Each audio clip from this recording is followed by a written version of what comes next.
Dans l'intimité du Saint-Esprit, par le pasteur Freddy de Coster. Soyez simples comme les colombes. Matthieu 10, verset 16. Le jeu favori des humains vis-à-vis de Dieu est probablement le cache-cache.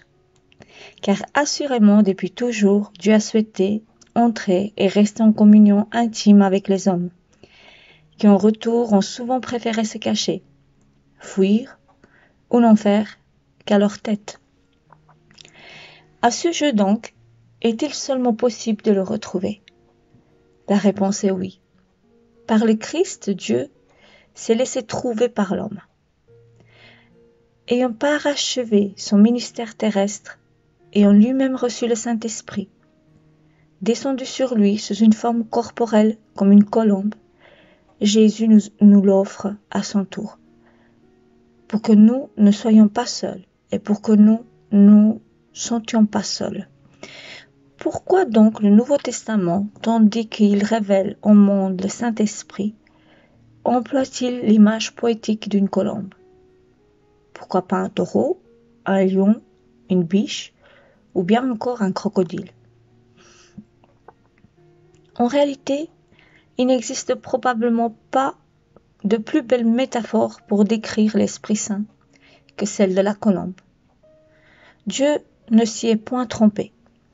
C'est pourquoi, au fil de ce plan, je vous invite à prendre vos jumelles et m'accompagner à l'observatoire de sa parole, où la colombe s'épanouit en toute liberté, pour contempler quelques-uns de ses magnifiques attributs trop souvent ignorés. Si vous voulez en faire votre ami, cette dernière aura besoin de ressentir la sincérité de vos attentions, car elle ressent tout. Une colombe a cette capacité de lire les cœurs. Alors que nous allons visiter le colombier, ne revêtez surtout aucun artifice. La colombe vous aura vu de loin. Elle aura remarqué votre approche sans même que vous en doutiez. Vous n'avez nul besoin de combinaison spéciale, de titre, de théologie, ni de trompette intellectuelle qui annonce votre venue. Vous la feriez fuir d'un coup.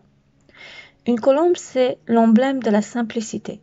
C'est la force dans l'humilité. C'est ainsi qu'on se rapproche de Dieu, simplement, humblement, sans artifice, tel qu'on est.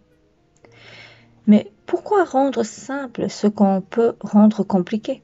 C'est pourtant à cela que s'ingénient les religions, créer un véritable parcours d'obstacles, un droit de passage, des conditions imaginaires pour avoir le privilège d'entrer en communion avec Dieu. Du coup, beaucoup pensent qu'il est presque impossible de l'entendre, de ressentir la présence, ou bien encore de l'écouter. Les gens s'imaginent qu'il parle au vent. Comme le vol d'une colombe, le Saint-Esprit est justement décrit comme tel. Nul ne sait où il va, ni d'où il vient. Pourtant, on en ressent les efforts rafraîchissants. Une colombe est si discrète qu'on ne l'entend pas arriver.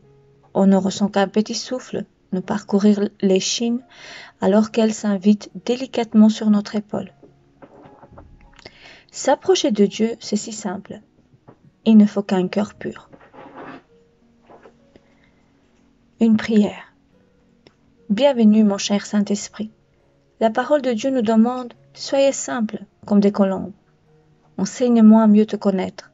Je veux devenir ton partenaire intime et m'ouvrir à toi sans résistance, en toute simplicité. Que la volonté de Dieu, et non pas la mienne, soit faite dans ma vie. Amen. » Nous allons lire quelques versets au sujet du Saint-Esprit. Luc 3, verset 22.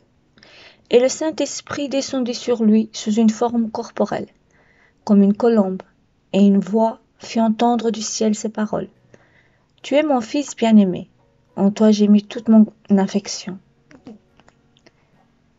Jean 15, verset 26.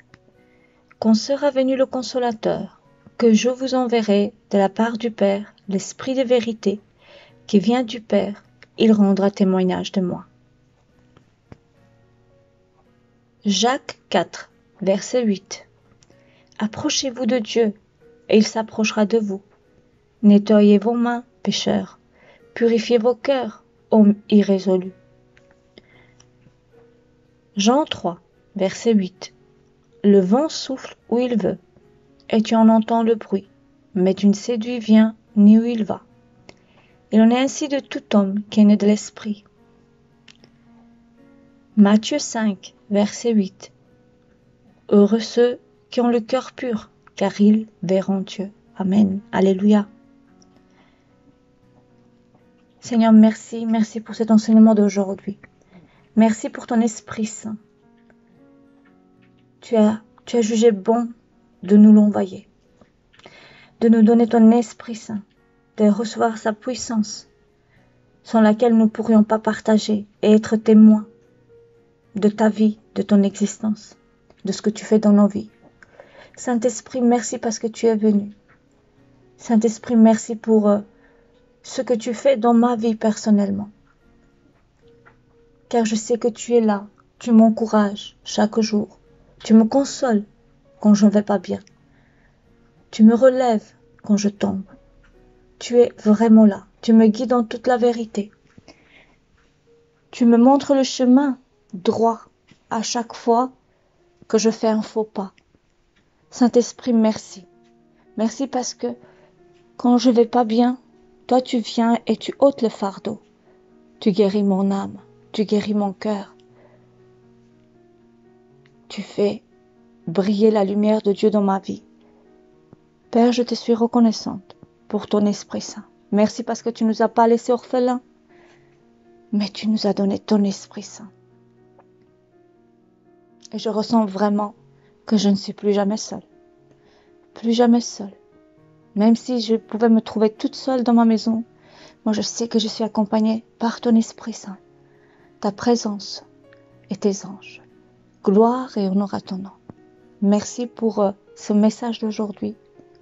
Et je prie pour que chacun puisse y trouver un bien-être et qu'il puisse ouvrir cette fenêtre de leur cœur afin que le Saint-Esprit puisse déposer ses pattes autant que colombe qui vient se déposer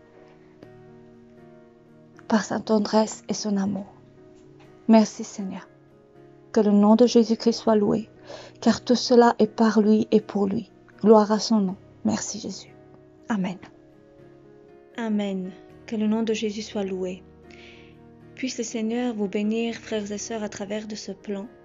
J'espère que vous aimez et surtout que cela nous fasse du bien à tous.